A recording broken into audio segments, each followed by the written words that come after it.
Welcome back, everybody. Episode number 7. Prepared for this one. This is sweet. How's it going? Pretty good. Finally awake after this. After a grill of mine? Yeah, after a grill of mine. You should have told me. I would have gave you one from my case that I have. But starting off, we grew up in a time that really had a lot of development when it comes to technology. What have been a few memories that you can recall that have really left technology close to your heart? A big one is playing Halo 3 with my older brother for the first time when I first got my Xbox 360. Got Halo 3, and the first night I played it for like 6 hours. Or when Call of Duty... I don't remember which one it was, but it always sticks in my mind because I got it on release day, whichever one it was, and just started the campaign as soon as I got home. And there was this one mission where you're going through like a river on a boat with a gun, shooting at other boats while you're going fast. And I don't know why, but when I think of Call of Duty, I always think of that mission. Huh. Or probably playing Club Penguin as a kid. That was my first ever account on anything ever. The first thing I had my own account on was Club Penguin at like 4 years old. Did you have the membership? I did. I had Puffles. I had everything.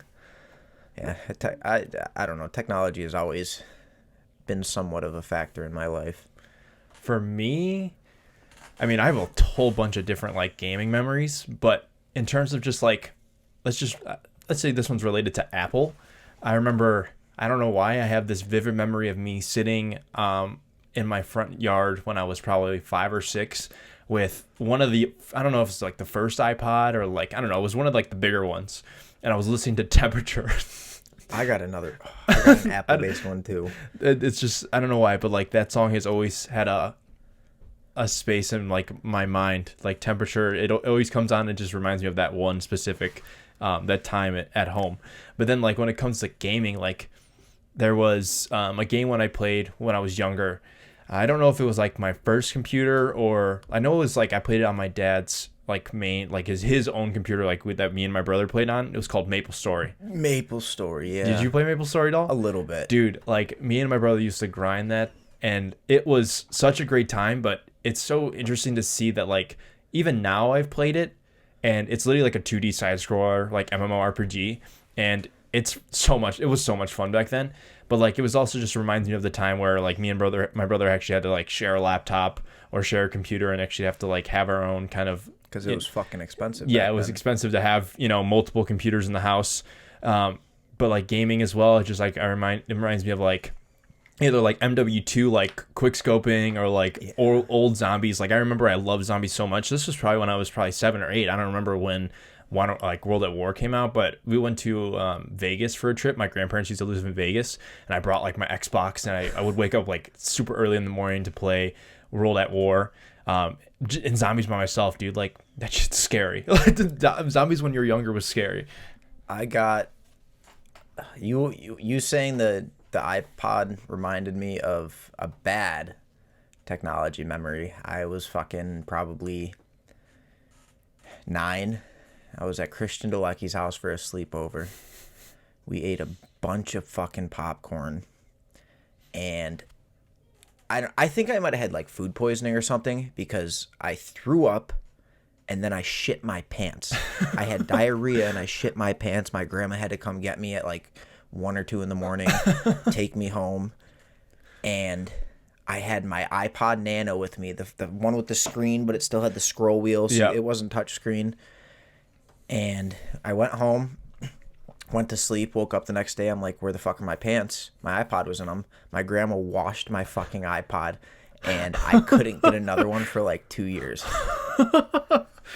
Dude, that is so funny. I had a bad memory for me. So I'm not exactly sure if I'm allowed to say this, but I used to have a jailbroken iPhone.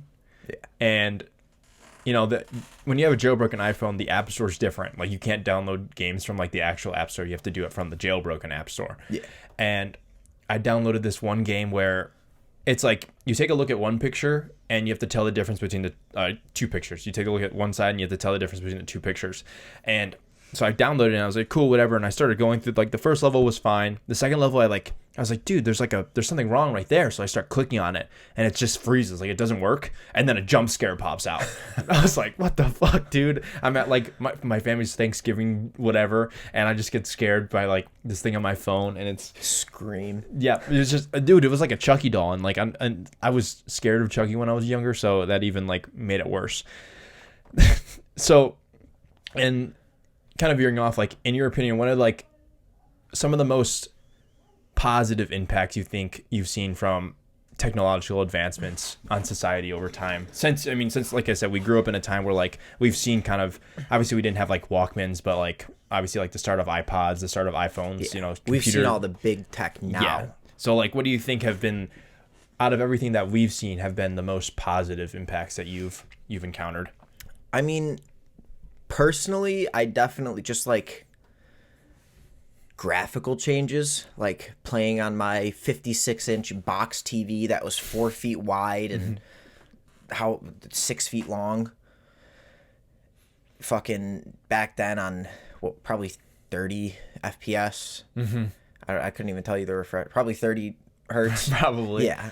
And looking at, like, that versus now playing on, like, my 244 hertz monitor, and just the difference in, like, visuals and how much we've come, or how far we've come with, like, graphic designers, and just how good everything looks. And I also, like, internet speeds, fucking just ease of access to information. I mean, I still remember a time that, like, there were things you couldn't always find on the internet if you had questions, and now that's almost impossible. If you have a question, it's very, very rare that you're not going to find an answer on the internet somewhere. Yeah, especially, like, it won't even be an accurate answer either. It could be a whole bunch of, like, whole wide range of it. It would be a Quora quote of someone putting their personal opinion on it, and it may be wrong. You'd never know. And you know, think about some other positive impacts, like, to be able to, especially, like, when it comes to phones, like, obviously phones have been around for a decent amount of time, but with, like, the impacts on just being able to connect with people over, you know, long distances, especially with social media, like, there are negatives to social media, but being able to connect with people that you haven't connected with, like, in a long time over a long distance, those type of, you know, impacts are, I think, super important. But, like, even, like, you were talking about, like, TVs and stuff, like, entertainment has changed so much. Tenfold. From, like, just thinking about how even computers as well, like, a personal computer however many years ago literally would take up, like, the size of this room, and that would be, like, maybe 4 megabytes of RAM or with something, all of its vacuum tubes. And and it's crazy how, you know, we're recording this on, you know, we both have laptops and they're very small, and even our phones are computers. Like, yes, there's been, like, some crazy developments in technology, and it really especially in the last 20 years. I feel like even in the last 10 years, we've done more with technology in the last 10 years than we have in the previous 100 before that. And I think that was, I mean, that's solely the reason for technology, of course, like, it's going to make everything more efficient. And I remember hearing something that you don't really recognize what the benefits are of something until, like, it's gone. 20 minutes or 20 years later. Like, I don't know when the phone was invented. I mean, it's probably been a long time since that, but, like, you're really recognizing how impactful the phone is now. Or, like, when the iPhone was invented in, I think it came out in, like, 2008 or something. I think it's really starting to be apparent of, like, in a way, how difficult it is to, like, either get off a phone, or, like, how iPhones are so powerful nowadays, like, they can do so many things. And it is really interesting to see how much things have changed over just, like, a short period of time. If you look at, like, I don't remember exactly when certain technological advancements first showed up, but, like, if you look at the difference between how much time it took to get from point A to point B to point B to point C, it's a much bigger difference. Yeah, it's snowballed. Once we hit these advancements, it sped up technology and the advancements 10 times, and it keeps rolling downhill and advancing faster and faster. And that's a good thing, but that is also very scary because of what we'll talk about later, like AI, and AI is going to rule the world. Eventually, I would assume it's going to be a huge part, but I mean, I guess we'll see. We never really know. But so I think it also, one of the other main kind of like things that I remember when it comes to technology is getting iPads in high school. Like when I first got an iPad in high school, honestly, I think since we grew up in a time where like we weren't necessarily so addicted to it early on, Yeah. that the iPads were kind of new and kind of different. Like it was weird to learn on learn on the iPads, and I feel like it was super hard for me to actually focus on using an iPad or like want to take notes in the iPad because, you know, it's just something you're not used to. Yeah. And I feel like still nowadays I'm not necessarily comfortable with taking notes as much on computers and stuff because I just feel like having something in my hand like a piece of paper or, you know, a notebook, it just feels more natural, and it feels like I'm trying to actually learn rather than using some sort of device. Yeah. Yeah, it was crazy to me too because I mean, I think if it wasn't us, it was the 2017 class, but I'm pretty sure in our area at least we were the first class to get iPads. Like 2016 graduates didn't have them. If 2017, I don't think they had them as a freshman. I think they got them as a sophomore when we were coming in as freshmen. Mm-hmm. So our class was the first class to have them for all 4 years. And I don't know, it really, it was just crazy to me because I had never, everything was always, yeah, you use your computer at home to do your research, but you do everything with pen and paper, elementary school, junior high. And now it's hit the point where like, I have 2 younger sisters that are still in school. One's in high school, she's in 6th grade now. But the 6th grader, she, since 1st grade, as long as I can remember, she's had a fucking Chromebook. Really? Yeah. Wow. So they're giving elementary schoolers Chromebooks to do their work now. Madison, my other sister, has had a Chromebook for at least 5 or 6 years. Mm-hmm. And it's crazy to see how reliant the new generation is on technology. And it's not even their fault. It's kind of forced onto them, I feel like. Yeah. Like they don't learn cursive anymore. They learn, because writing is becoming obsolete. They learn how to use a MacBook instead, or they learn how to use a Chromebook instead. And it's crazy to me because we are truly in a new era of the world. Because pen and paper was the norm for as long as anyone can remember. So we're in that societal shift. We're in the first 10 years of it right now, and the outcomes are limitless. Mm-hmm. It could be nothing but great. It could be nothing but terrible for the world. Yeah, like looking at education as a whole, I feel like it was so crazy to even see like a projector get pulled out, or like one of the, you know, like when they pull out the whole cart with the TV and the VHS, and it's like, dude, that was such a great feeling back when we were younger. I feel like if they were to pull that out in front of a class now, like what the hell is that? I would not be surprised if they pull out like a flat screen nowadays in high school, because I guess they have some like crazy projectors. Yeah, now they all have the projectors on the ceiling that hits the pull down. Yeah, when we're used to like those whole like the huge rolly projector things that like shoots it from the whole thing and then shoots it onto the wall, and they have to like they write on it, and that's what you see. Or the like, fucking box TVs for movies. Yeah, dude, it's just crazy how much it has impacted like I said, entertainment or like education in a whole. I remember when we would get like one of those smart boards too. I forgot exactly what the smart boards did with like the special, I think it was like the pens, like you just had a color pen, but like it didn't write anything. You just like, when you wrote on it, it like projected it onto it rather than actually having to write on it. Like that was like, oh, if you had one of those, like your school was like tippity top. Like I remember in my elementary school when we got one, they were like, oh yeah, you're the only school that has these currently in D54. Yeah. And it's crazy because like, we didn't really recognize how much of an impact it was going to make. Like that was the biggest, best thing back then. But now we look at 15 years later, it's obsolete. Exactly, because there's much better. Now, instead of writing it on the whiteboard, every kid has a laptop, and they say, here's this file, download it, and every kid has it in front of them. And I think that is a positive, though. Like, obviously, it's a little bit different. We didn't grow up with everyone has a laptop in school. I do think you will see advancements in, you know, computer skills, at least starting from a young age. And a lot of like, you can tell that if you look at like the older, like let's say our parents or our grandparents, they kind of have no idea how to use technology to its extent, right? And then you'll have like a little kid being like, oh, you just do this with your iPad or you do this on your computer because they've used it for so long. And I'm curious on if like their what they've learned now is going to be obsolete in 50 years or 60 years when they become either parents or grandparents. Yeah. Because who knows like what exactly technology will be back like towards or like in that era. And I think that's, one that's scary to think about, but also kind of intriguing. Yeah. And I feel like it will move even faster now too, because of we're in an era of planned obsolescence.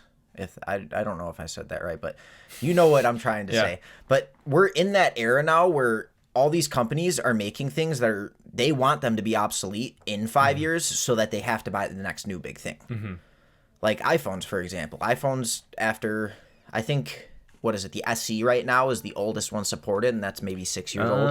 I think it's the one that's last supported right now, if I remember, is the 7. Because they upgraded the SE. There's a second gen SE that's actually has the latest software on it. So it's like the 7. So I don't exactly remember when the 7 came out, but that's actually about to go obsolete. About to go out of. Yeah, every model year, the one that's 6 or 7 years back, they drop it off the back of the line. But what is crazy though is like, okay, if we take a look at like MacBooks, for example, I traded in my MacBook to get my M3 MacBook Pro here, and that technically, depending on what you're going to be doing, it still works. Like that doesn't update like yours as well. You said like it doesn't update to the most recent software, but if you don't need anything other than like my Notes app, Notes app or internet or like watching videos, like that's technically fine. So it really, you can use a machine, especially MacBooks are kind of known to last a long time. Yeah. But I'm so curious. I'm like, okay, my old laptop from 2013 or 2014 lasted just like, it still was working. So like I could technically probably get a few more years out of it if I wanted to, but it's just kind of obsolete for like what I'm trying to do in this sense. But like, I'm curious on how long this new laptop that I bought at the end of last year will last in comparison to the older ones. Yeah, I'm very curious about that too, because like, yeah, it's the new thing, it's nice, everything, but are these companies realizing now that if they make products that last, they're not going to make as much money off of people buying the new thing every year? Mm-hmm. So I feel like it's easy to say that 2013 laptop that you had that just lasted 11 years is the last time that's going to happen, and now this one's going to last 5 or 6 years, and then you're going to have to get a new one. Mm-hmm. Maybe not 5 or 6, it could be 8 or 9, but it just really, I think it definitely depends on how far technology advances. Like you said, like, yes, it may be newer and better now compared to like what it was back then, but like technology will advance at a much way faster rate.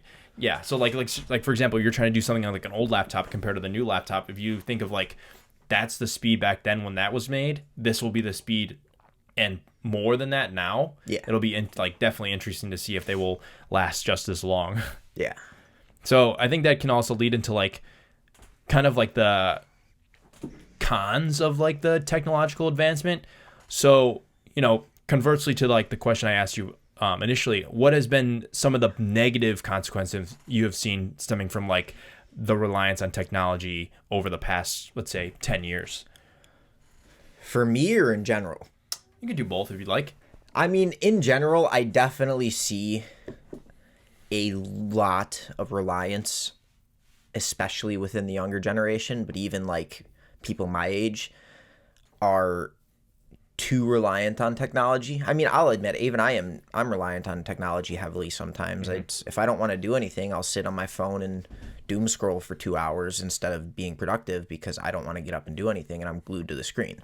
But it's the one thing that I will say I have never done that many people my age and younger do is like take their iPad, sit down with a meal, and put the iPad in front of them. I've never in my life sat down with any screen besides a TV to eat. It is so crazy to me that like I have a 9-year-old cousin named Connor. He always has his iPad in front of him.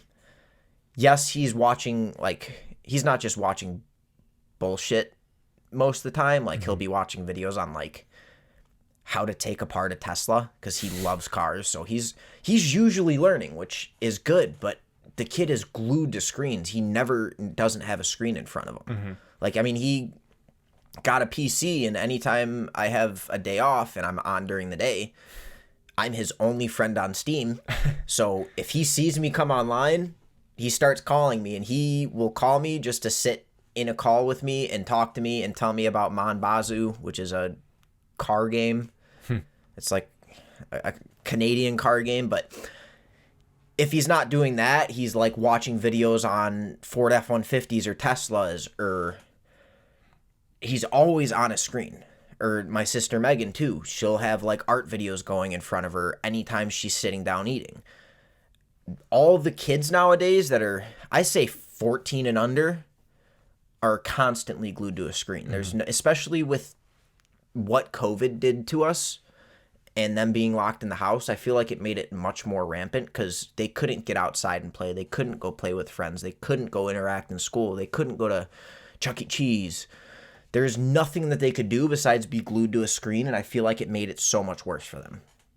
I definitely agree because, like, yes, they're, like I said earlier, it's good that, like, kids have these laptops in front of them and they're learning computer skills and stuff, but I do think it creates that reliance from a young age. Like, they never had to go to the library and find a book and look up, or get a dictionary and look up a certain word. Now they just, either tell Siri to do it or tell Alexa to do it or whatever. So I think it's crazy that that they are so reliant on it.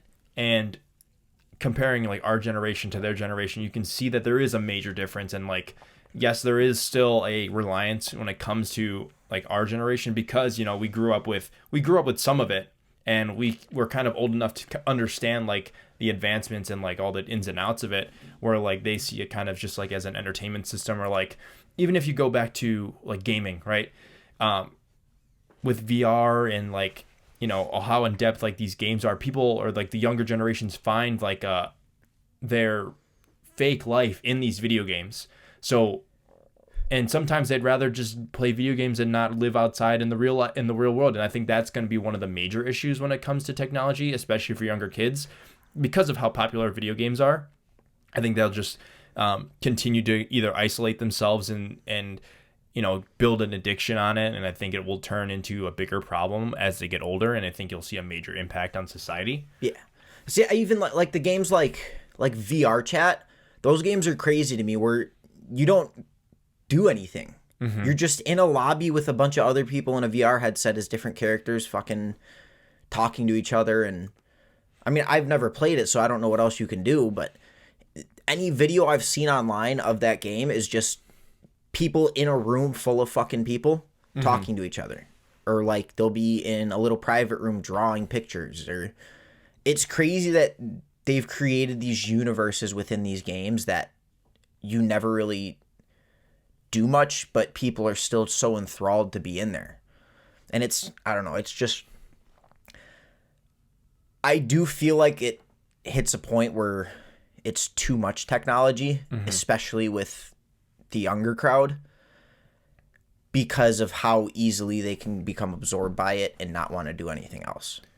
It's crazy to think about like the difference from, at least when I was, younger, I would play video games, but it would be after I went out with my friends and did whatever. So like, for example, when the lights went out. Yeah. So like whenever, after school, we'd get off at like 3 at elementary school, I would go home right away and I would ride my bike to the park and we would do whatever for 2 hours, and then we'd go home and then we would play video games. Yeah. But like, I think nowadays it's like, go home, go home, play video games, like screw homework, like everything's, I can just act like I'm doing my homework anyways because it's on the computer. These little kids literally have massive PCs nowadays of like how much supply of like, it's so much cheaper to buy a PC than it was back then, like when we were younger compared to what it is now.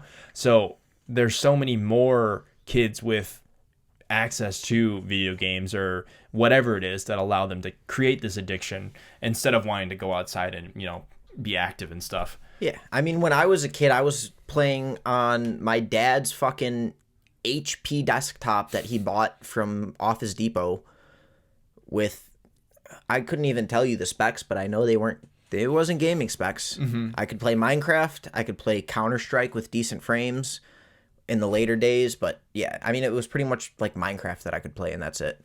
But I don't know. Do you feel that like Gen Alpha are doomed to be slaves to technology, or do you think that the technological advances that we've made will show more good than harm? Like, will they benefit more from it, or do you think it's going to harm them more?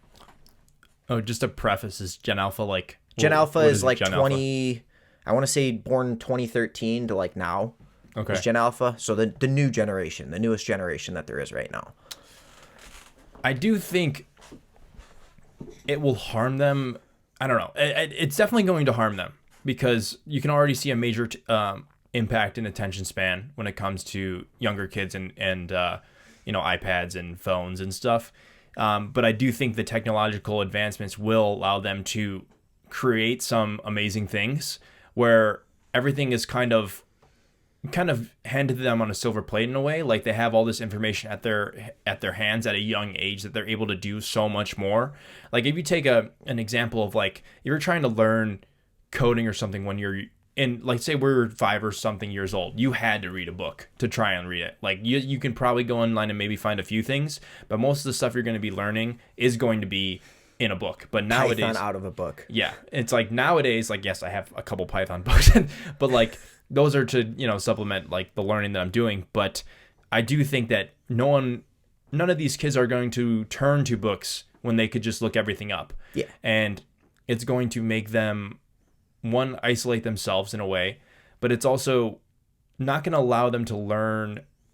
I feel like as much as they need, like they need to, because they're going to look towards either ChatGPT or something that allows them to get things done a lot more quicker, I guess, without actually having to do much work. It actually reminds me of something that I heard. I was on a podcast. It was on a podcast, and he was talking about how, I don't know exactly what he does, but he was trying to find a good writer for his company, but he's having a really hard time finding good writers. And he thought about, okay, how is this going to be in the future when all the kids in school nowadays are using ChatGPT to write their essays and do, like, especially with all the kids with laptops. I mean, even with phones, you can just look up hey, can you write me an essay about this?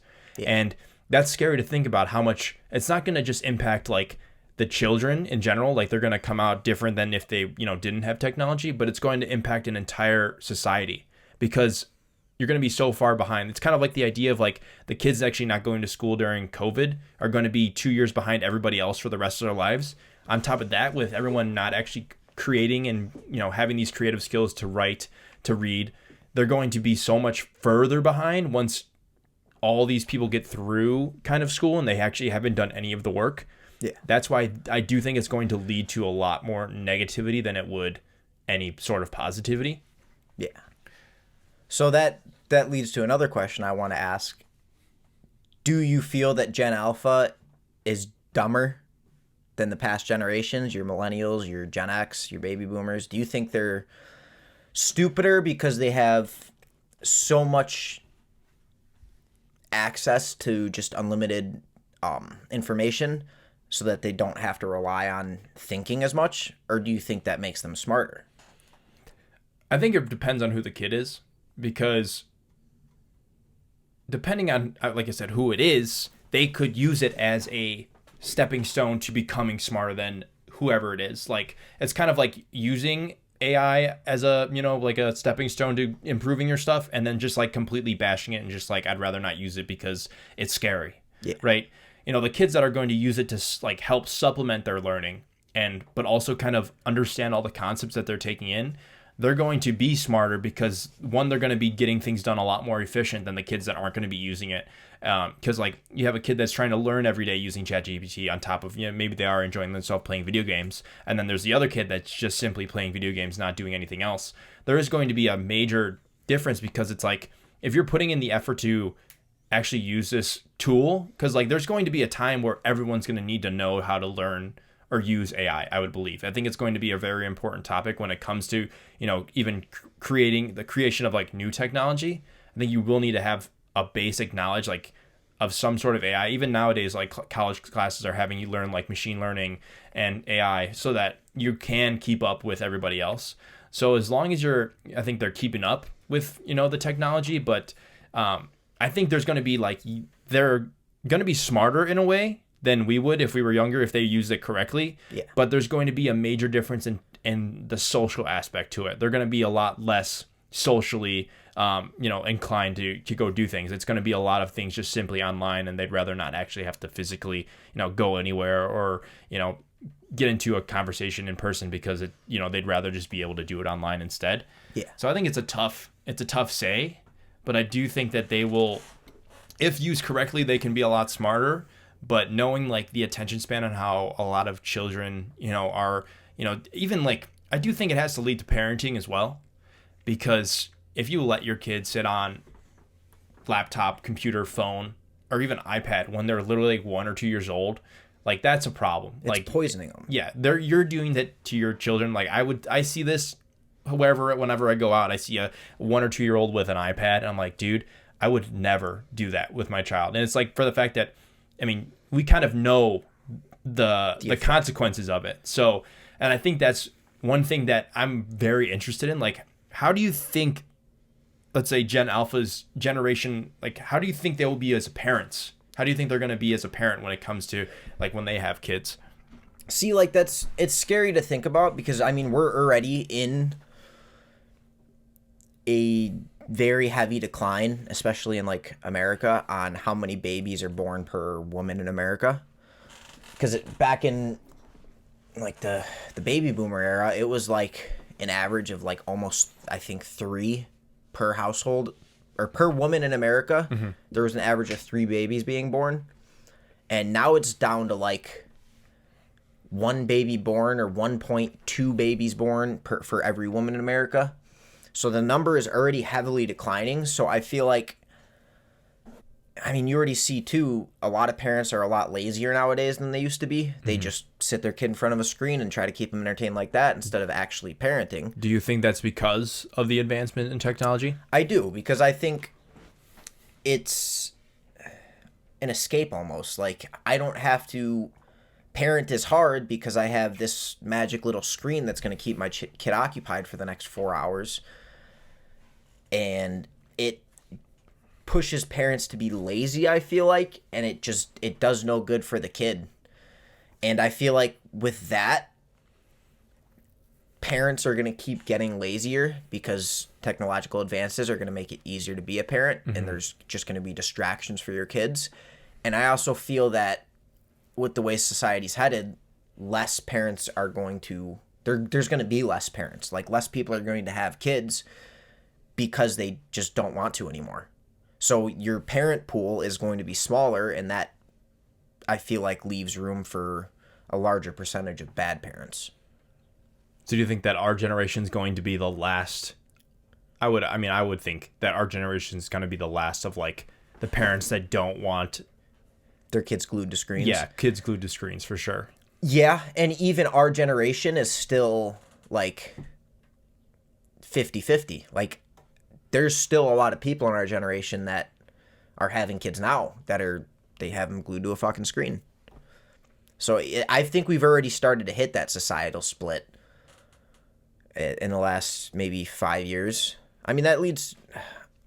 I did want to ask, do you feel stuck in the middle between like Gen Z and millennials? Because millennials is 1996 until like 20, whenever Gen Alpha starts, that's millennials. That's us technically. Yeah. No, that's Gen Z. Okay. Millennials are like between boomers and Gen Z. Yeah. And I almost feel like I'm stuck in the gap between millennials and Gen Z, because I was born in 2000, you were born in 1999. So our early childhood, I feel we were almost raised like millennials were raised, like 90s and 80s kids were raised. I was very much raised how my dad was raised, because my dad's only 20 years older than me. And I don't know, it's like, I know I'm part of the millennials, but like, I feel like I'm leaps and bounds different from a 2006 millennial. I feel like there's this gap from like 98 to like 2001 that you're your own generation. You're not a millennial, but you're also not Gen Z. You're kind of stuck in the middle because you watched all the technology blow up, but it hasn't been there your entire life unless you were fucking rich. So, like, do you also feel that way? Do you feel like you're stuck in the gap? I would say so. And that just kind of reminds me of, like, I forgot where I heard it, but it was like, we're going to be the last generation that had pictures that weren't on a phone. Yeah. Like they're going to be actual cameras that took like pictures and stuff. Like obviously you can still buy those, but it's not common. Yeah. And it's very interesting because we grew up being able to see the advancements, but also see the consequences from it, where I feel like the kids nowadays, they just have everything. They have everything, they get laptops, they get whatever.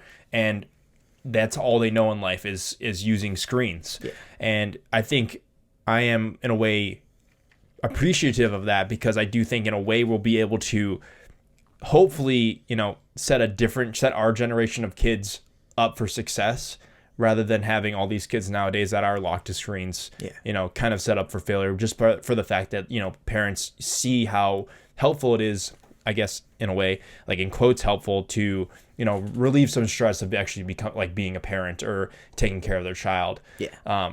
Where we can see that there is an issue with that. And I think we'll try and make, a stride towards not doing as, what they're doing. Yeah. We're going to become whereas our parents said, back in my day, we didn't have cell phones. We had to go home and call, and whoever answered, you had to ask for them. And our grandparents were, back in my day, we didn't have internet. We had to write a letter in the mail. Or I think I said that backwards. Yeah.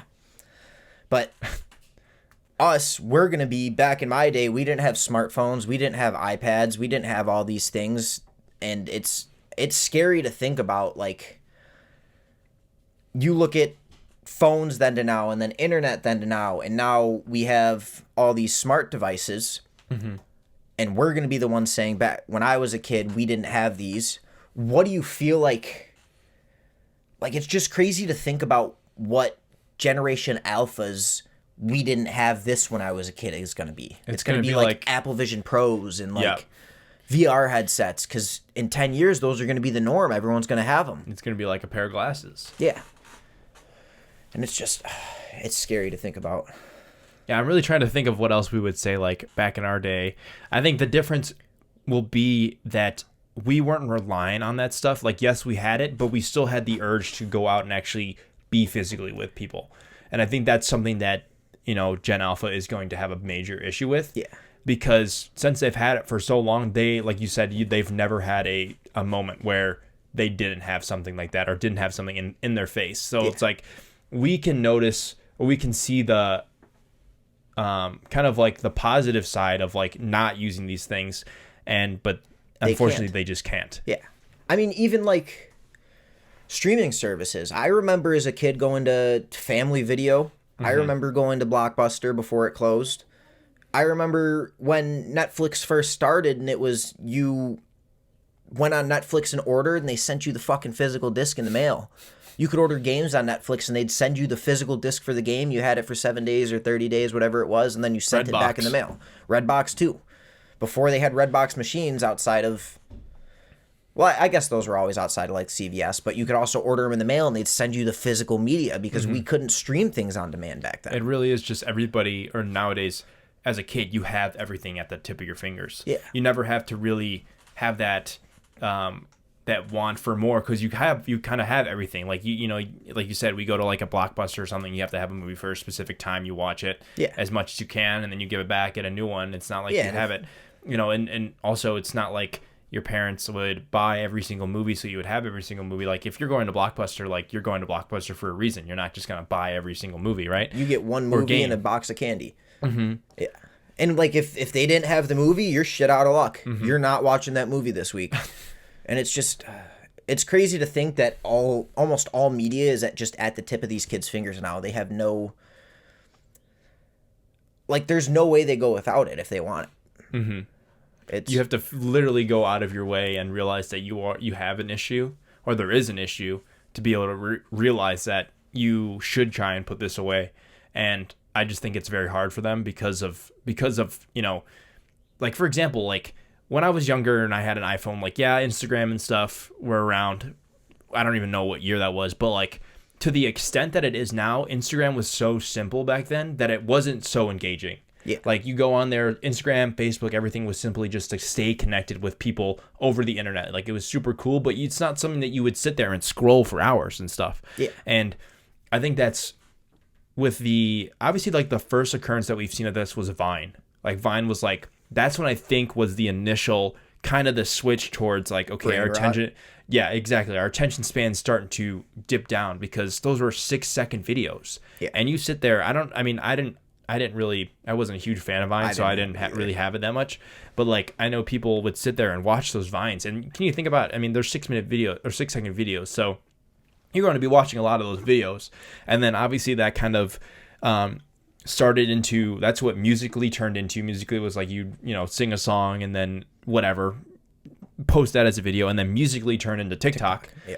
And then TikTok, when it first came out, was I wasn't like a fan of TikTok at the beginning. I actually would watch before I even downloaded it. I would just like watch stupid TikTok compilations on YouTube. Yeah. But those were still long, like kind of like 10-minute at least videos.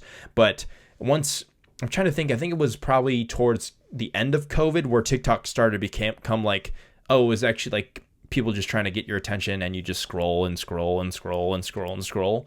And then that's when you really see the decline in attention span.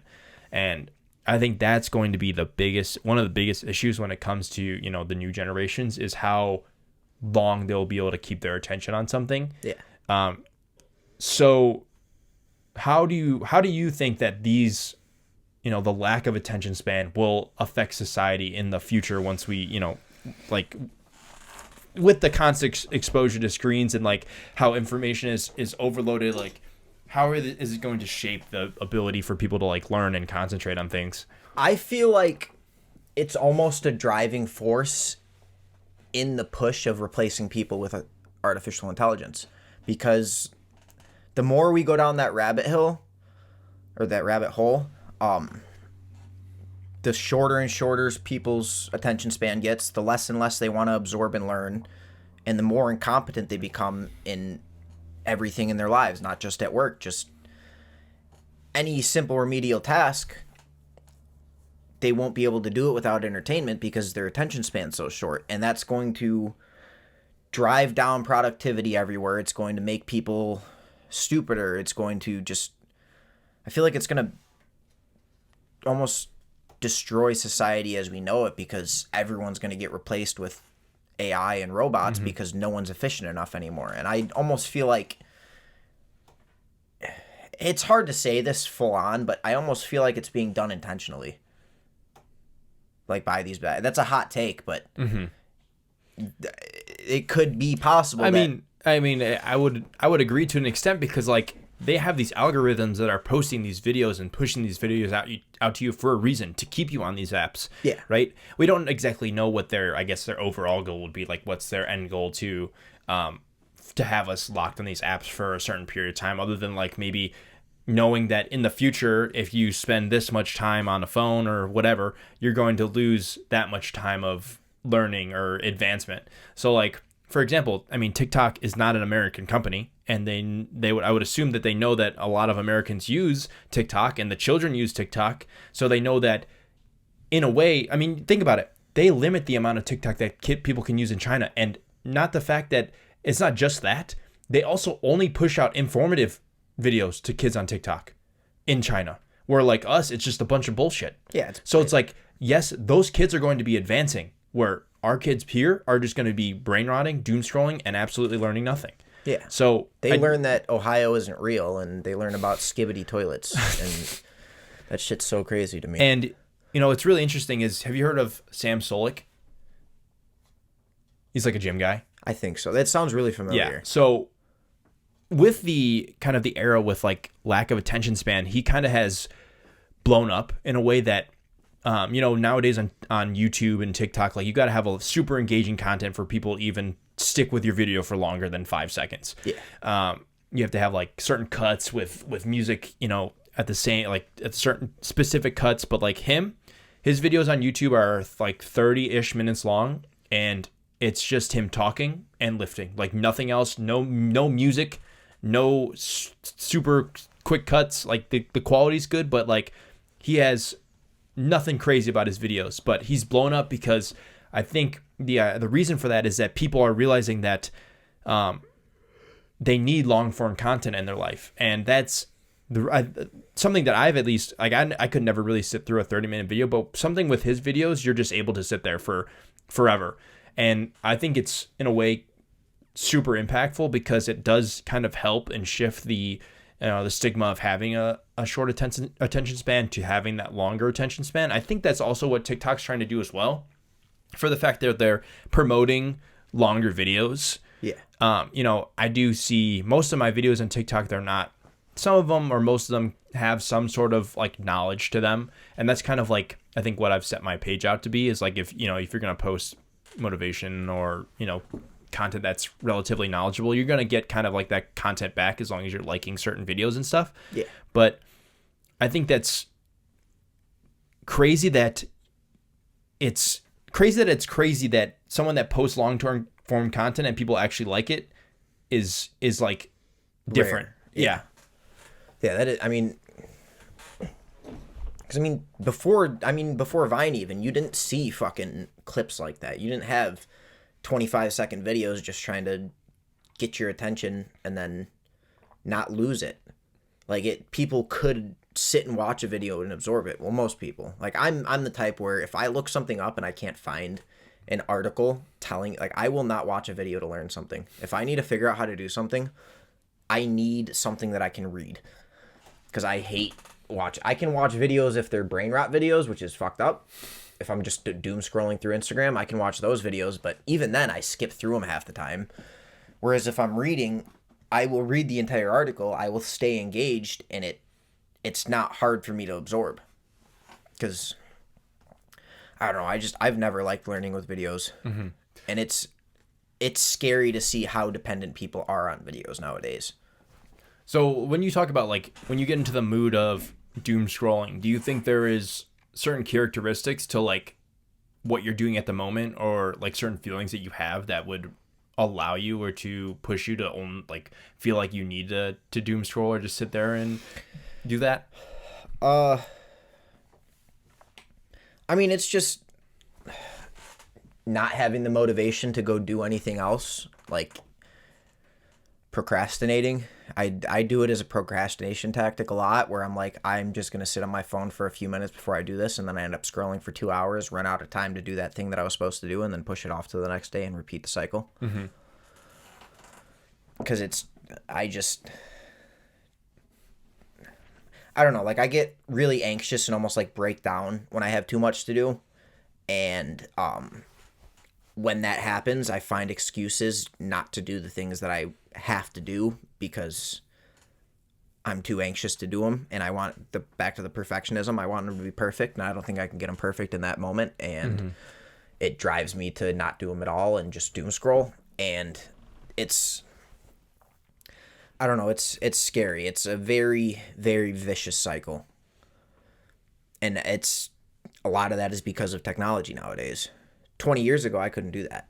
Mm-hmm. I couldn't say I'm anxious, I want to procrastinate and fucking scroll through Instagram. Yeah, and I think obviously the only difference between then and now is the fact that this just wasn't available. Yeah. So, like, the fact that it's so available is obviously the sole reason for it. I know that's kind of like right in your face. Yeah, it's cut and clear. Yeah, but still, like, people don't realize that. Like, they don't realize that 20 years ago you couldn't hop on your smartphone because there wasn't fucking smartphones 20 years ago. That was the few years before the beginning stages of smartphones. Mm-hmm.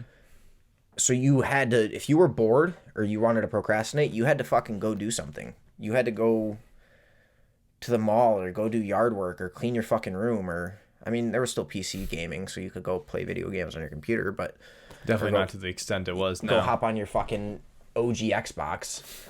But not, yeah, exactly. It's not you pull it out of your pocket and just start scrolling. Mm-hmm. It's a lot easier to procrastinate and push things off nowadays. Because you're distracted by so many different things. Like, okay, you have a phone, but, like, your phone's not there. Do you have an Xbox or a computer that, is also pushing out distracting things to you, or, a laptop or iPad? Whatever it is. I think there's just so many ways to be distracted, and then there's also ways of, okay, maybe you may not be distracted, but then a notification pops up like, hey, blah blah blah blah, this news article popped up, or hey, somebody liked your thing, and it's like, oh, hey, notification from TikTok. And it's like, those are all things that are in that algorithm, in like the the programming of these phones and these iPads to pull you back in, to be able to keep, in a way, your attention span is on your phone, but like you're losing attention span because you can't focus on specific things. Yeah. And that's why there's a concept, I think it's kind of like multitasking in a way, or task switching. And the ability for someone to task switch nowadays would be much easier than it would be back then, because obviously, like I said, all the notifications are like all the different things that you can do on certain, laptops or computers. The ability to sit down and focus on one specific thing is just so hard for everybody nowadays because of all the distraction that we have. I find that happens to me a lot at work, where I'll start 9 tasks and have to circle back and finish them one by one, because I find it really, really, really hard to focus on one single task. But it can be optimal sometimes, but most of the time it's detrimental because I put too much on my plate, and then I freak out because I'm not getting it all done because I put too much on my plate. Yeah. And I feel like that's a result of how, well, it's not 100% a result, but it does stem from how easy it is to do that nowadays. How you always have to be focused on more than one thing at a time. So branching off of that, I think we should discuss like maybe some strategies to recommend to, either younger individuals nowadays to kind of maintain a healthy balance between technology. What do you think would be some ways that you would recommend? Like, for example, you get into that mood of doom scrolling. How would you get out of it? How would you see yourself, preventing yourself from doing that in the future? Take my dog for a walk, grab a physical book and read a book. Don't fucking read a book on your phone. Put the screen away and read a book for an hour. Go, I don't know, it's hard to say, because a lot of, like, even if you wanted to get out of the doom scrolling, it's hard to say, go sit at your computer and do some research, because you're still on a fucking screen. So, I mean, I think the best way to get out of the doom scrolling habit is put the screen down and find something you can do without a screen for a bit. Go take your dog for a walk, go read a book, go to the gym. Just stay away from the screen for a bit and get into the habit of staying away from the screen for a bit, so that it becomes easier to do and you don't find yourself in those vicious cycles of doom scrolling anymore. For me, this is a pretty, I don't know, it's related to actually using your phone. I mean, I sent it to you. It's called the app Opal. It's not even like a sponsor or anything. It's just something that I have actually found that's been very useful. It pretty much is like the screen time app on your iPhone, where you can set a specific screen time, and it blocks certain apps. But that's what it does. It just blocks certain apps, either a certain period of usage or in a certain period throughout the day, like 9 to 5, you can't use certain apps. And I think that's a very basic way to go about it, is just setting limits for yourself. Especially for me, like, not that my screen time's terrible, but even using the app, like, I literally can't use the app. You have to go in and, either snooze like the app on in the app, or you have to just like, you have to delete the app, or like, it's kind of like a pain. Putting that barrier between the app and actually like either getting in the mood to like doom scroll or watch videos or whatever is super important, kind of giving you that barrier. But then there's also another, I think it's kind of like, I don't know if it's like you sign out of everything, but like make your password to certain accounts super long and force yourself to put it in every time you actually want to use it. Because then you have to decide if it's really worth it. Yeah, you have to 30 character password. You have to decide if it's worth it to put it in and actually spend the time to figure it out or whatever. Obviously, like, don't save it in your phone. Like, you have to go figure it out and whatever. But I do agree with, like, going on a walk, even just having like some sort of social interaction, like getting out of the house is a really big thing.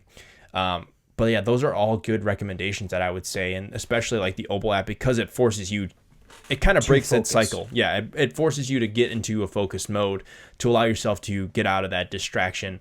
It allows some sort of like other being to take control of the distracting apps that you have on your phone. Yeah, and I mean, even then, like, if you put that on your phone, yeah, okay, you might still have access to the screen, but you can't use fucking Snapchat, Instagram. You can't use social media when you have it locked in. So you can only use your phone if it's something important, and then you go sit at your computer and you do some productive, real work. And it's like, it is crazy to me how much screen time some people have, because like my average daily is between like 2 and 4 hours of screen time, and I think that's a lot.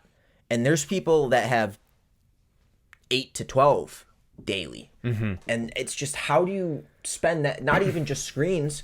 I can very, very easily spend 8 hours sitting at my computer. But 8 to 10 hours on your phone, what are you doing for that long? Are you on like, I've seen a picture on Twitter of someone that had, like, over the course of a week, they averaged 9 hours a day on TikTok. If you do 8 hours a day for a whole year, that's 2,900 hours. Yeah. And, or 2,900 hours of, is that right? Yeah. Yeah, 8 hours. it would be 36.50 for 10 hours. Yeah. Like, could you, how much time is that if you think about how much time that is in your entire life that you're spending looking at a screen? And that's something that Opal does as well, is it takes your screen time from whatever your average was that was on your phone to begin with, and tells you, if you spend this much time on the phone, you're going to lose 8 years of your life. And that's just absolutely ridiculous to think about, because, like, you already sleep for a third of the day anyways. Yeah. And you're spending another third of the day on your phone. And then all the other basic stuff they have to do throughout the day. You have like 1/6 of the day left to actually do anything that's worth it. Yeah. If you can even come to your means to do that, like get out of the distraction and stuff. So the fact that that's just, it's so apparent that people need to, I think if you think that you need some sort of distraction or whatever, or you think you need to make a change and get off the phone, that's obviously the first step. But you gotta find healthy distractions. And that's the big thing, is like, I feel like with us growing up, we had those distractions that we realized that we can go out and do other things. Yeah. Where, the kids nowadays, it's all they know, and they feel like they need it. I feel like it's part of them. I mean, it's at the point where, like, kids aren't even fucking playing sports anymore. Like, little leagues, Pop Warner football, recreational football leagues. All these leagues are just hungry for kids, because no kids want to they don't want to play Fortnite and be pro gamers. They don't want to go play outside. They don't want to play football, baseball, basketball, soccer. Yeah. It's killing, like, fitness as we know it. It's killing getting outside and being healthy. It's turning us into an unhealthy nation, an obese nation, because nobody wants to put the screen down and go get active. Yeah, it's either that or they just want the easy route. Like, for example, like you said, I mean, not that it's easy to make money playing video games, but that sounds much easier than, going to school and getting a degree and then getting a job and etc. Yeah, I mean, you look at these kids that won $1 million playing Fortnite at 15. They may not be set for life, but these kids are very impressionable. If they see this kid, they're 9, and they see this 15-year-old won $1 million, they're like, hey, I can do that. I don't want to play sports. I want to play Fortnite. Yeah, that's the detriment when it comes to social media and the technological advancement of that, because you get all these kids that are on social media all the time, and they see these kids doing things that they like doing all the time, and they're like, okay, I'd rather be doing that than, like you said, going out, playing video, like, or playing sports or learning or whatever, having time with their friends. Like, oh, I'd rather spend all my time sitting on my computer hoping I can be, Booga one day and win 50 mil at solo Fortnite tournament or whatever. Yeah. And that's going to lead to definitely a huge decline in, I would say, all future generations, because if those generations have kids, and it's going to be the same thing over and over and over again until there's some sort of limit that someone puts on it, because there is no limit right now, especially with all the freedom that children have, like the parents giving them iPads and stuff. They have have the freedom to do whatever they want, and that will lead to a huge problem in the future for sure. Yeah, and it's terrifying. Like, it really is how dependent we've become as a society on technology in the past even 10 years. And especially with like COVID, look at how, you said it earlier, look how bad it affected the educational curve. All of these kids in the new era are just fucked. They are really just fucked. We're creating a stupid generation. Because I don't remember if I said this earlier, but how, like, for the past couple of years, it's been the rich get rich and the poor get poorer. I feel like that's going to happen with intelligence. Like you said earlier, if the kids utilize AI and all their new tools, yes, they are going to become smarter than the previous generation, but I feel like that gap's going to grow, where the smart are going to get smarter. They're going to become more intelligent, leaps and bounds more intelligent than the previous generations could be. But the percentage of kids that want to put in the effort to do that is going to shrink significantly. And the stupid ones are going to get even stupider because they know nothing other than rely on technology to get me through. And that's why I think, in a way, the shift from having no AI to having AI is super scary because of that sole reason of how much it's going to affect society, education in general. And I don't know. I'm not necessarily scared for AI. I'm kind of intrigued because I do think I will utilize it in a way that will, I want to try and improve myself or at least stay caught up with everybody else. So I think I'm going to try and do my research and stuff. Yeah. But it's hard to say when you don't, there's very little information on what AI actually is. Yeah. And it's going off of that. So like with the rise of AI, what do you think are like the ethical considerations or like the potential risks that could happen once it becomes super apparent that everyone has access to it at all times? I don't know. I definitely think it could be used for evil. Like you have nowadays, I mean, for years, it's been like the Nigerian prince scams where a Nigerian prince needs you to wire them $50,000 and they'll send you 10 million back, but you need to send them the 50 million to unfreeze the funds. And that's always been the scam. But now we've hit a point in time where AI can listen to you say 10 words and they automatically can recreate your voice. And you have instances nowadays where people are getting calls from random numbers and it's their kid's voice. And they're like, Mom, I'm in trouble. I need you to send me money. And it's spot on their kid's voice, but it's not their kid calling. It's AI, and it's a scammer trying to pull money out of them. That's so fucked up. Yeah, and then that leads into like deep fakes. Yeah. I was listening to a podcast, and they were saying how it could lead to, terrorists coming up with better plans to do whatever they're doing. Or just, cybercrime is a huge thing nowadays. So I can only assume that it's going to get even worse with the implementation of AI and to be able, like the ability to be able to manipulate many people all at once. Yeah. And I think it will be like, obviously there is the positives, but I'm curious on when AI is going to become a problem because of the negative aspect of it. Yeah. Like, one negative aspect that I already see a lot of AI is just in the past year, I've hit the point where, like, I don't know what's real on the internet anymore. Like pictures, videos, anything on the internet, I don't know what the fuck is real and what the fuck is AI generated anymore. It's hit a point where it's starting to become believable in a lot of the senses where shit looks real enough that you can't always tell that it's AI. And that's scary to think about because we're in the beginning stages of it and it's already developed this much. Imagine where it could be 10 years from now.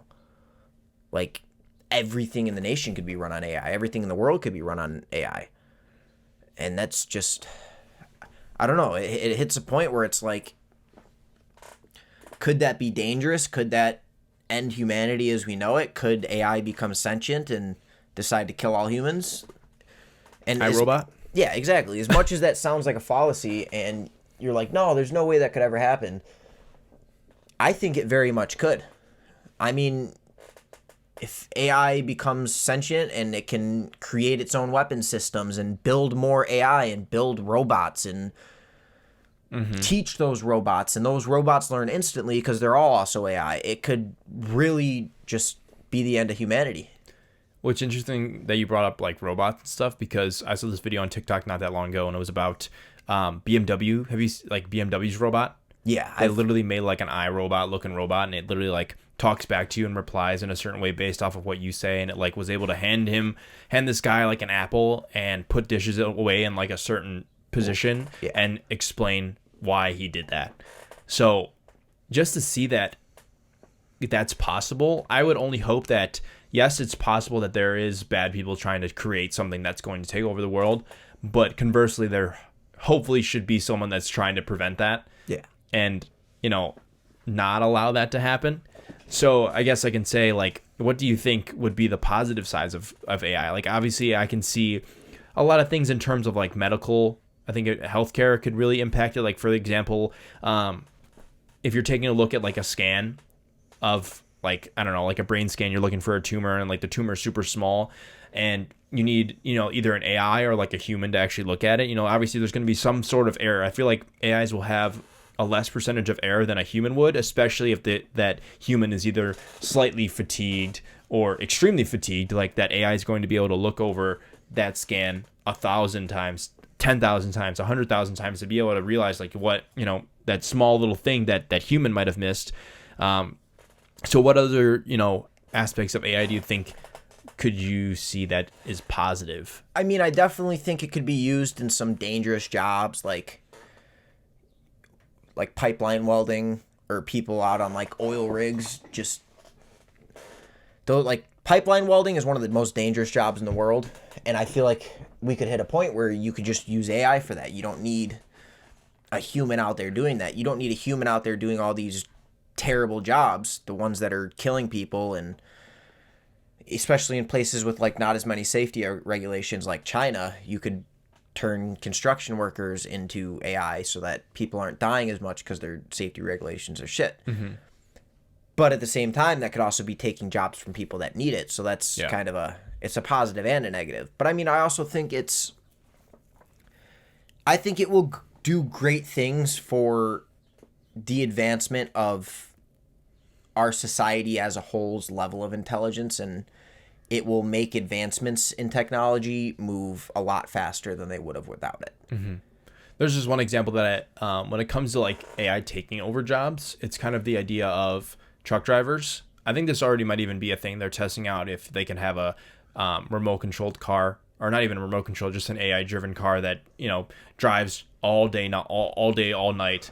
Because, I would assume that there's a good amount of accidents that happen due to long truck driver, trips, for the fact that you just get tired and, either, if you technically, I know it would take away a lot of jobs, but it would save, I guess this is more of like a capitalist thing, because if you had that, you would save time in terms of like when that specific shipment would get to wherever it needs to be.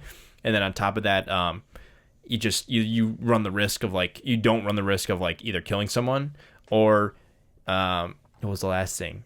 It was just, what was the last thing? I had it on my mind, but I forgot it.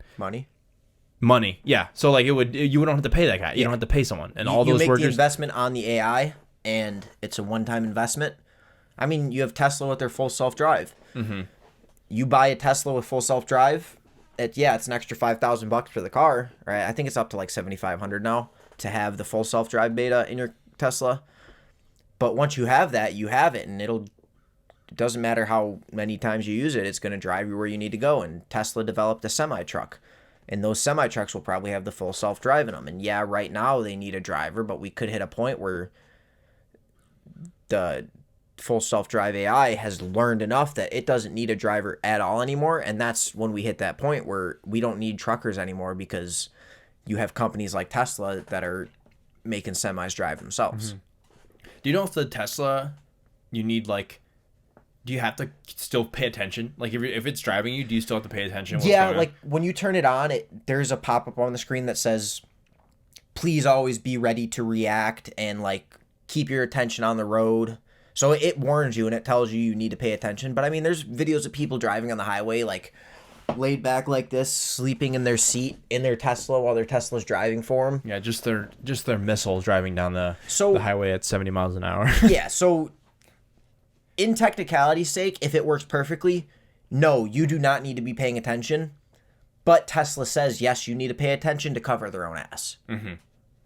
But yeah, I mean, there's taxis now in like rideshare services in San Francisco where you could call for an Uber and it pulls up and there's no fucking driver. Yeah, when I went to Arizona, it was called Waymo. Yeah. They're Waymos, and they just drive up. They have a bunch of sensors on them, and there's nobody in it. It just drives yourself. So, like, would you get in the back seat? Would you get in the passenger seat in front? Or would you get in the driver's seat? I'd probably get in the passenger seat or the back seat.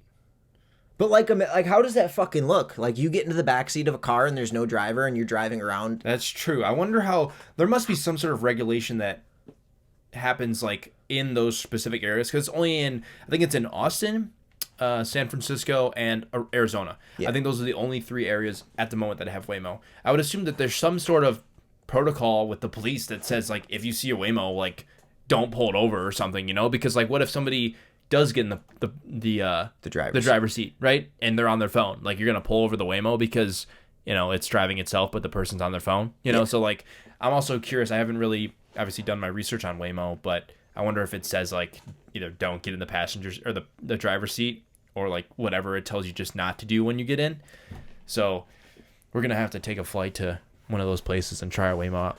Yeah, because I've thought about that before. Like, what seat do you get into in that situation when there's no driver? And if you get pulled over, like, are you at fault? Who's at fault in that situation, especially if you're not in the driver's seat? What was interesting is when we were there, we saw one make a wrong decision.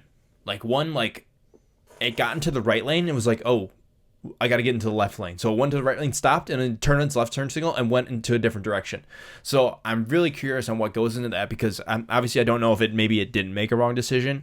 Maybe it like rerouted or whatever. But I'm curious on how that, like I would just, obviously it's kind of running a risk of getting one to begin with, because you don't know if it's going to be, you probably agree to some sort of, you know, disclaimer that happens, like if you get in, like there's a possibility that you die or whatever. But I'm curious on how that actually works, because it's making decisions on its own based on sensors. Yeah. And I don't know how to even think about that. See, I'm very curious about that too, because I've been in a Tesla. Like one of my best friends growing up, his girlfriend has two Teslas, and I've been in them, and they've put on the self-driving before, and it's crazy because like she'd be in the driver's seat talking to him, hands not on the wheel, and you need to turn left. You watch, the steering wheel will move. Like the steering wheel moves without anyone touching it, gets you in the lane, and then it'll turn. It'll parallel park for you. It has the summon command where you go on your phone and press summon on the app, and the car will come from a parking spot and come pick you up. What the fuck? So it's So has there been videos of it failing, like something happening with that self-drive? Yes, but they're like, it's like every 1 in 2 million, or there's like a 1 in 2 million chance that the full self-drive car gets into an accident and it's its fault. Whereas like with the average American driving, it's like a 1 in 110,000 chance. So it's like 20 times more, 200 times more efficient than humans. And people are saying, yeah, these cars are causing accidents, but 99% of the accidents that they're in are not their fault. It's caused by human error by another driver. Like out of 2 million instances, there was only one instance where the full self-drive failed, and it was that car's fault. And this is data that I remember seeing a couple years ago. So imagine how much it's learned in that time and how much it's improved. Yeah, I wonder if it's constantly learning as it's driving. Okay, yeah. that would Elon make Musk sense. tweets about that, where he talks about how it's always getting updates and always learning, and every person that uses it is putting it into new scenarios and teaching it how to do new things. And just thinking about the advancements over time with, you know, AI or even just technology in general just reminds me of the movie WALL-E, and just thinking everybody at some point, I mean, not everybody, is going to be so lazy that they're not going to be wanting to do everything. Like, I feel like even starting to not wanting to drive is definitely a start, because it's like driving has been an essential thing for however many years, and now you just don't want to do it because it's available. Like, I feel like just because it's available doesn't mean you should utilize it, you know? Yeah. I mean, you have a lot of 18 and 19-year-olds that still don't have their license and don't want it because they'd rather Uber or rely on other people. Which is insane, dude. Yeah. Like, that's freedom there. Yeah. I was 14, like, fuck, I want to get my license. And because I was so busy all the time, I didn't even get into driver's ed until I was 17. I got my license 6 months before my 18th birthday. And that fucking sucked. I didn't have my license until I was a senior in high school. Mm-hmm. Like, it was, I feel like in high school, at least when we were there, probably previous generations as well, it was cool to get your license and to drive to school and have a parking pass and be there and, go off campus for lunch. Yeah. But like now I feel like that's so, obviously we're not in high school. We don't have any data in terms of that, but I would assume it's different now, and not many people, or it's even a cool thing to not have your license because whatever reason. has one. Yeah. And it's even at a point now where like high schools will have like designated delivery areas for delivery drivers to bring food because so many people use all these apps to get food. Really? That's fucking crazy. Yeah. Like they have designated food drop-offs and they leave it with a person and the person waits for the kid to come down and get it. I remember I would do like Jimmy John's in high school, and you'd have to, stand outside at the bottom of the fucking stairs for them. Yeah. Now they bring it up to the door, drop it off at the table, and they're on their merry way. Yeah, it's kind of like the idea of like at colleges where they have the little robots that bring it to you. Yeah. It's like, I mean, I guess it's the same thing as like DoorDash, but a little bit different that they put it in the little robot and it like rolls its way over to your dorm or whatever. But it's still just, it's crazy how lazy society is becoming because of technology. And that's the thing is like, for example, I feel like a lot of people nowadays, because everything's so accessible, I have those thoughts nowadays that like, okay, maybe I should order something when it's like, okay, it's literally like 5 minutes down the street.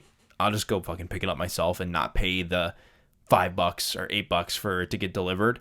And I feel like a younger generation for sure is kind of in that.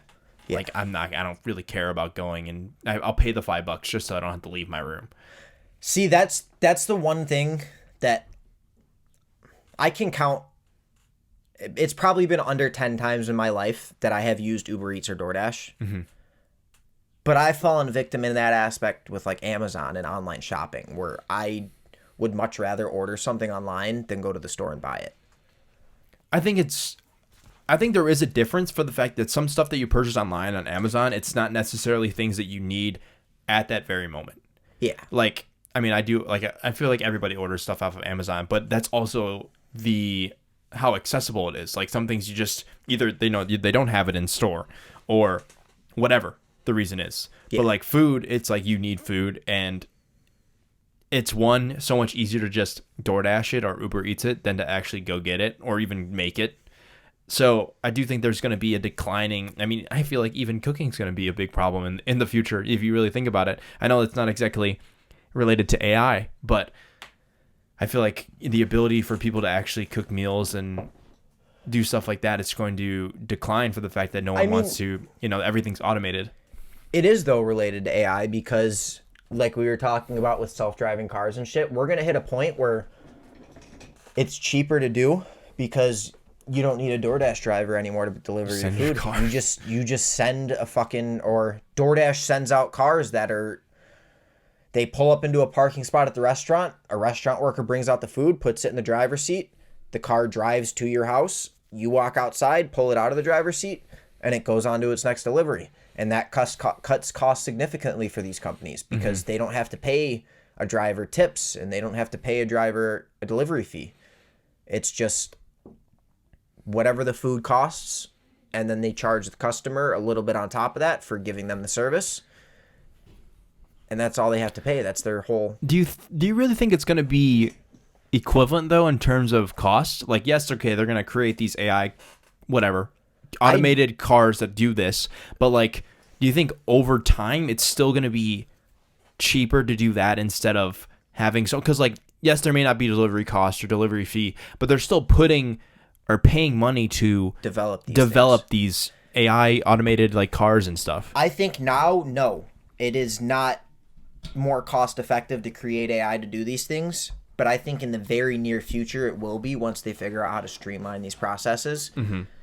Because once you've developed the AI, you've developed it. So yeah, you have that one AI program running in 20,000 cars that you spent $1 million to develop versus having 20,000 drivers that you're paying $100,000 out on every time they work. And in 10 times of all them working, you've already hit the cost basis for developing the AI, and then it's all loss after that. So I don't think now it's cost effective, but I think once AI becomes full swing, it will be very cost effective to do that. And I think that's going to be a big problem in society with AI is taking jobs, because I don't think people realize how many jobs AI could take if it's developed properly. And that also brings the question, like, what jobs will always be available, because like AI will take jobs eventually, right? And obviously, like, it seems like trade school jobs or trade jobs like that will be needed, because it's kind of hard to do physical labor like that with an AI, at least nowadays. Obviously, maybe in the future, you're going to have someone that can come in, or a robot that can come in and fix whatever you need to fix. But I feel like it's just so far away, in the sense that, like, what do you think, what type of jobs do you think will continuously be needed over time? I honestly think the only jobs that would really truly be 100% safe would be like a supervisor position, almost, where you have to make sure that the AI isn't malfunctioning and doing things wrong.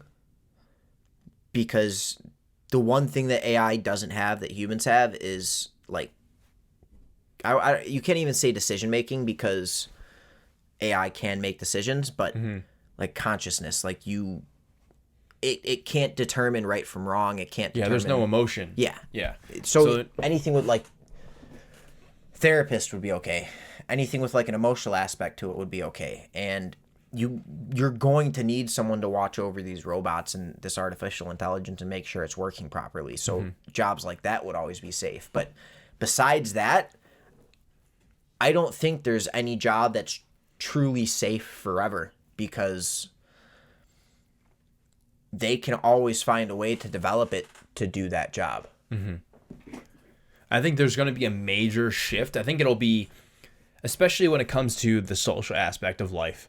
I do think once it comes to, like, okay, everything, let's just say at one point everything turns into AI. I do think there's going to be such a lack of kind of community, that either you're not going to be leaving your house very often, or there's not going to be, obviously, I don't really know how it's going to be like it. You know, you see these movies where, like, people are still at bars and stuff when they're, you know, they're robots, like, serving them and stuff.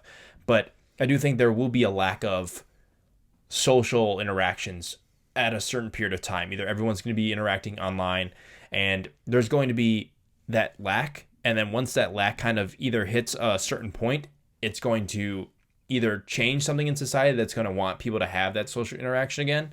And I'm not sure how AI will stem once that point happens. I feel like it could very well shut down the development of AI if we hit that point in society where no one's leaving their house, because at that point it's either figure out a different way to do things so that there is more societal interaction, or hit the point where you're at in, like, Wall-E, where or like Ready Player One, I think it was, where they were all living in the stacked houses and they all live in the virtual world. At that point, I think that's the point where if you don't fix that problem, you become a dystopian society and everyone's living in their virtual worlds and they don't ever leave their fucking VR headset. They don't ever leave their house because there's no need to anymore. Well, I think I think once it comes to the point where you have to make money within a virtual reality, that's when it's going to become an issue where obviously everyone's going to need some sort of VR headset and live within that realm of virtual reality, for the fact that that's everyone's living. Yeah. Now, I'm not sure how that, I don't think that's necessarily possible, for the fact that, like you said, even with these people running, like, the virtual headsets and, like, being in the, you know, the AI and stuff, I do think there's still going to be people outside of it that need to make money somehow, that never actually go in and actually, you know, play this game or whatever. And that's what also is kind of scary about crypto as well. It's because, like, they say you should get some sort of crypto or start investing in crypto, for the fact that once everything goes virtual, what are you actually going to have to purchase goods or whatever? Like, once cash becomes obsolete. And it's very interesting to think about, like, the possibilities that may happen, but it really is also trying to think about, you know, what is the probability of this stuff actually happening? Yeah, like, would we ever really let it get to that point? I would hope not. Yeah, and it's just, it's scary.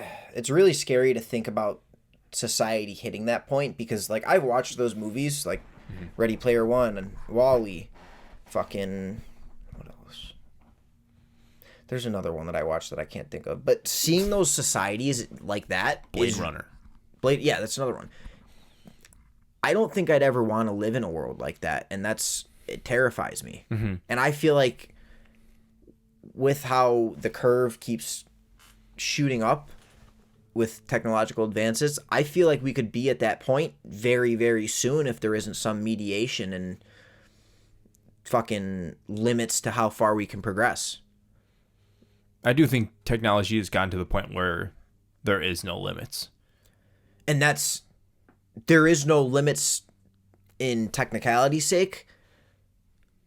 But do you feel that there's a point that we need to set limits so that we don't reach that point of too far gone and there's no social interaction anymore and everyone lives in a virtual world because we've developed technology so much?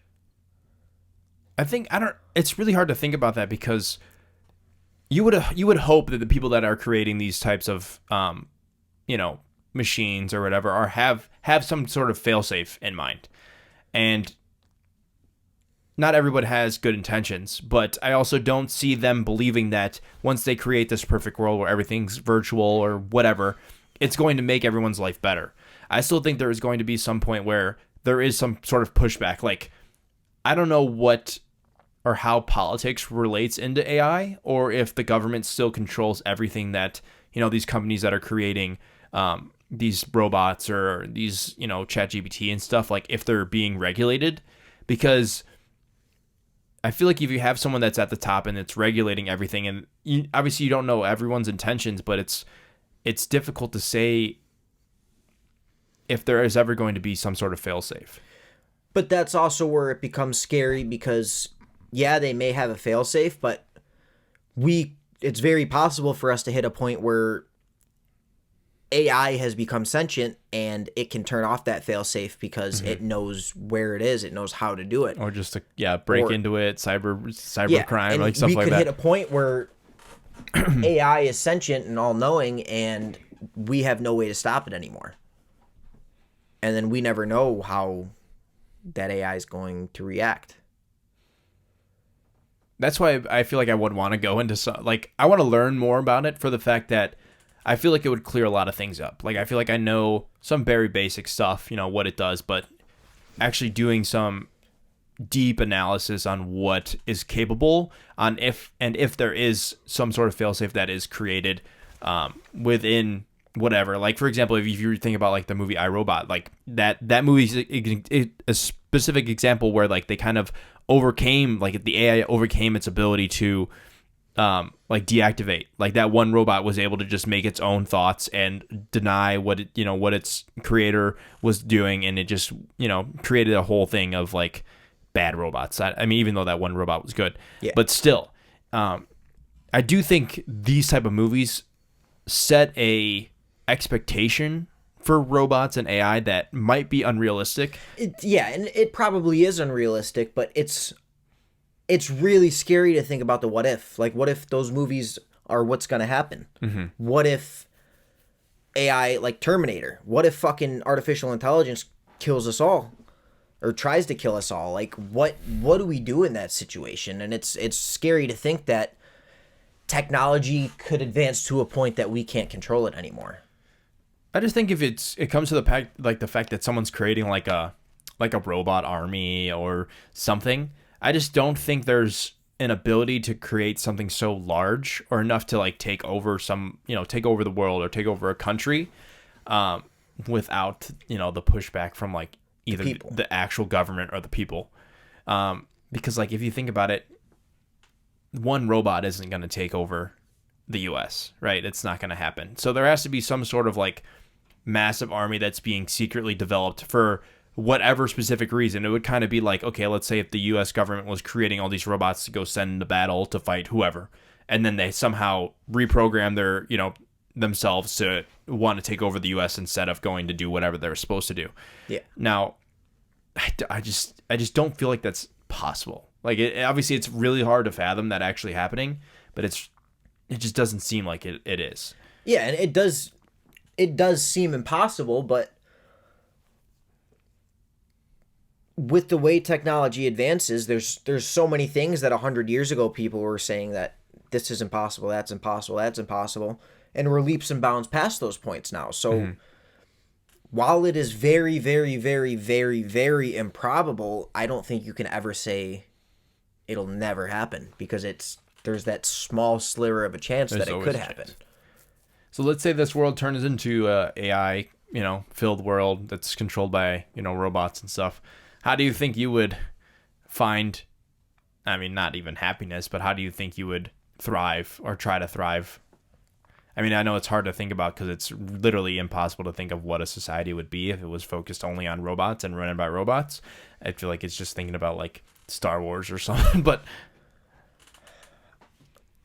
I don't know. You definitely have to make a lot of, or I definitely have to make a lot of adaptations to the way I live. And I feel like I'd try to find ways to put AI to my benefit and survive comfortably without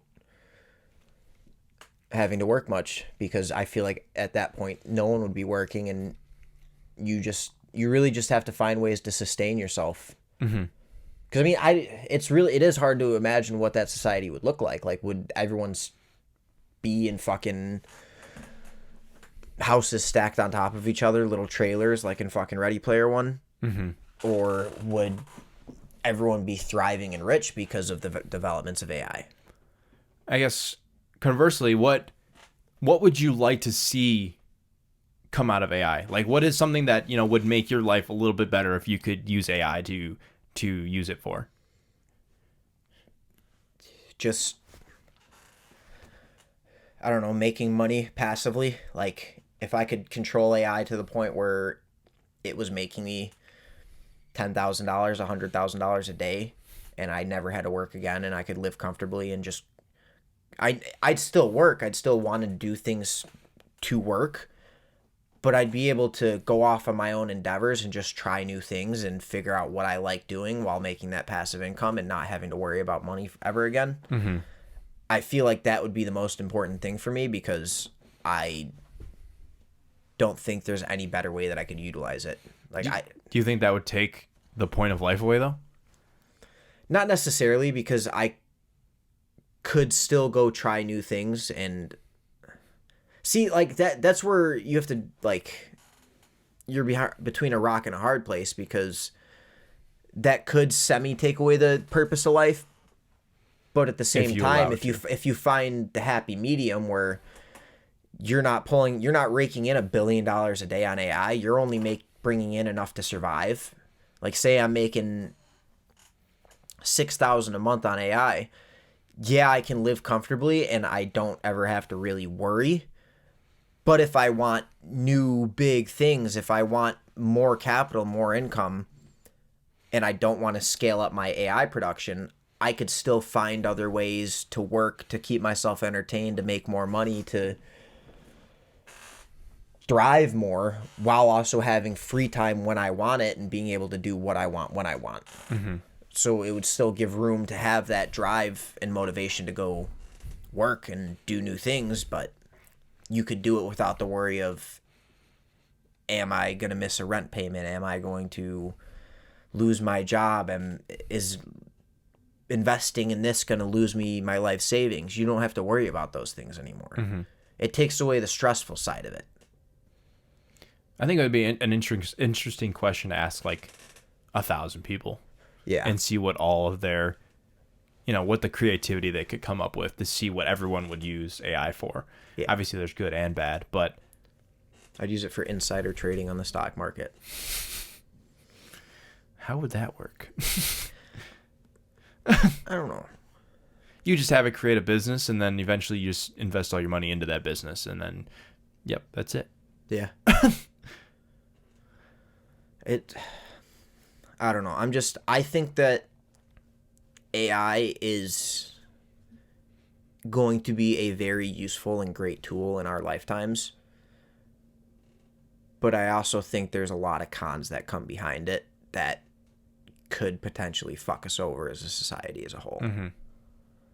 I just feel like a lot of the speculations do come from, like I said earlier, like a lot of the movies.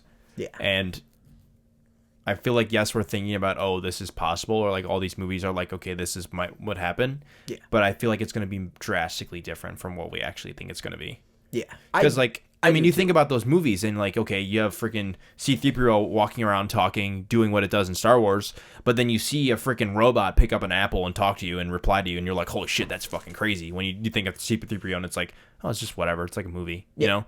So, you know, that also puts into perspective, like, yes, we're scared of what it could possibly be, But like realistically, that robot only being able to put dishes away and give you an apple is pretty much harmless. Yeah. It's just the theoreticals of what it could become. Is it going to be used for good or is it going to be used for evil? Mm-hmm. Because the reason it scares me most is because all these people are funding it. All these billionaires are funding AI research, and you don't know what their true intentions are with these things. Mm-hmm. Like Jeff Bezos could be creating his own AI, and you don't know what the fuck he's going to do with it. You don't know what his intentions are for it. He could be creating it for the greater good, or he could be creating it for personal gain and trying to fuck the people over because he wants the rich to become richer and the poor to become poorer. It's interesting with actually AI because Google came out with an AI called Gemini. Have you heard of it? Yeah, it got shut down already. Yeah, did you see like why? Yeah. Because of like how it tried to be so unbiased that it became super biased. Yeah. Like it tried to what did it do? Somebody told it to give them a picture of a senator from the 1800s, and it didn't want to be controversial, so it printed out a black senator from the 1800s, which makes absolutely no sense. Because it literally wouldn't have been possible. We were still in the days of slavery back then. That wouldn't have been possible. Exactly. And it's just because it's machine learning, it doesn't know right from wrong, and that's the one difference between a human and AI is it doesn't have the conscious to. Yes, it can make decisions, but it can't make its own decisions consciously. It's just making decisions on what it's learned based off of the facts it may have read. And that's why it gets scary, because you never know what someone's going to feed it and teach it. Mm-hmm.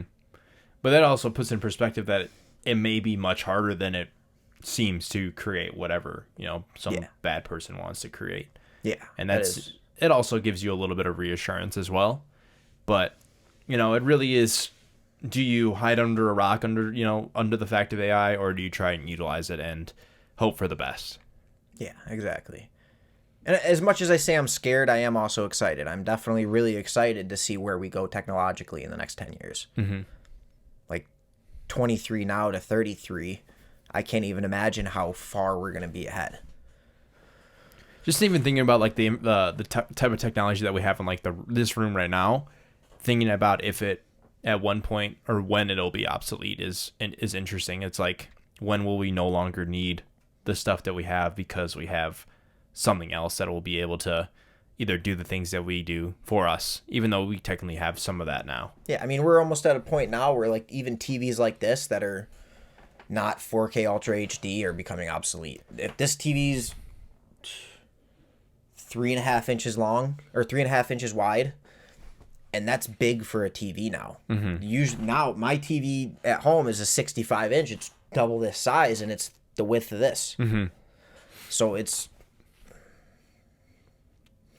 I don't know. It is weird to think what's going to be obsolete very, very soon, because there's always something new being developed, and there's always something new that's going to be coming out. Mm-hmm. I think that's just the best mindset to have in general. It's just like, don't worry about it too much, because it'll be obsolete in 10 years. It's going to happen either way. Like whatever's going to happen is going to happen. You really don't have any control over it. So you might as well try and just live with it. And learn to adapt. Yep. And that's the only way you can really get by, I would assume. So do you think our advances technologically and artificial intelligence are going to be more beneficial or detrimental to our soon and little further down the line generations? Like maybe Gen Alpha's kids. Do you think they're going to see more benefit or negativity? Like just as a whole, as a world, do you think we will go better places because of where we're at now and how much we're advancing, or do you think it's going to make the state of society much worse?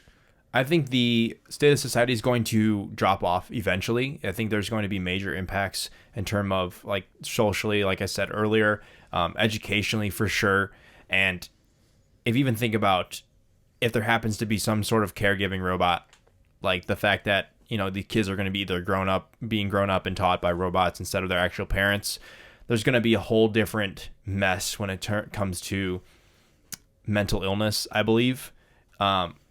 So I do think it all comes down to how the parents actually parent and how everyone utilizes it, and hopefully they utilize it in a way that's positive and will help our society grow instead of continuously die off. Yeah.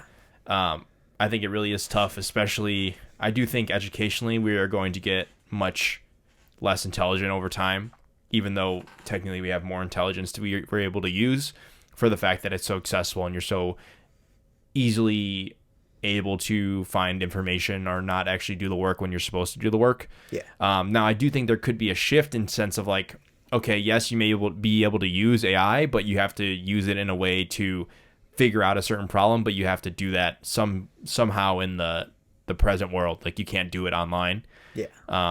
So realistically, I'm not exactly sure. It's always an unsure feeling you have when you think about future generations and the increasing amount of technology that everyone's going to be have access to, because I think it's just going to keep getting worse over time.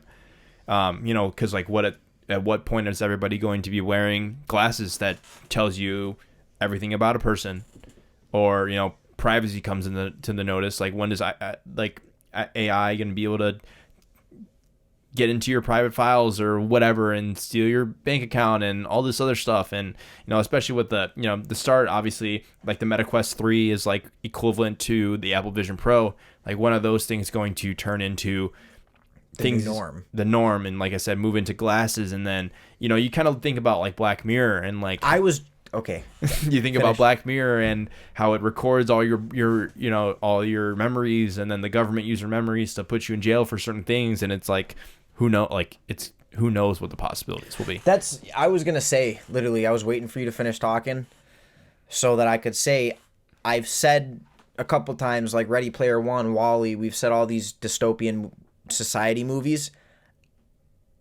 Those I look at and I say, okay, it's a possibility, but it's not really that realistic as of now. Mm-hmm. Like I don't see society heading in the direction of WALL-E, where the planet's just filled with garbage and everyone's living up in a spaceship in the sky. But watching Black Mirror episodes is fucking scary with how much they parallel our reality sometimes, and how we could be at that point in 10 years. Mm-hmm. Like I remember the robot dog one. Like there's literally robot dogs that look exactly like that. So who knows at what point when that thing's just gonna go fucking AWOL and just start killing everybody. Yeah. Or like the social status episodes, they're doing that in China now. Yeah. That's the one where they make money based off of likes and stuff, right? That's one of the earlier ones, I think. They make money based off of likes, and like they ride a bike or something. Doing certain things will make your social status go down, and if your social status is low, people won't be around you. They'll stop being your friend.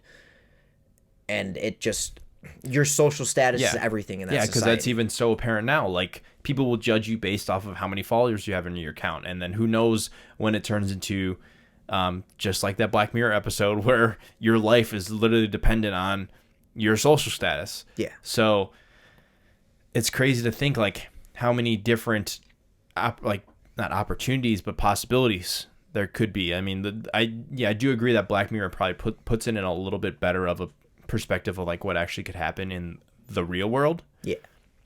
Because I mean, that's still a TV show, but I've only seen a few episodes, but those few episodes that I've seen and the few clips I've seen on Twitter are like, holy fuck, we are barreling towards that as a society. Mm-hmm. Like, we are full fucking sprinting towards being in that society. Mm-hmm. And that is... It's scary in some aspects, but it is also exciting, again. Mm-hmm.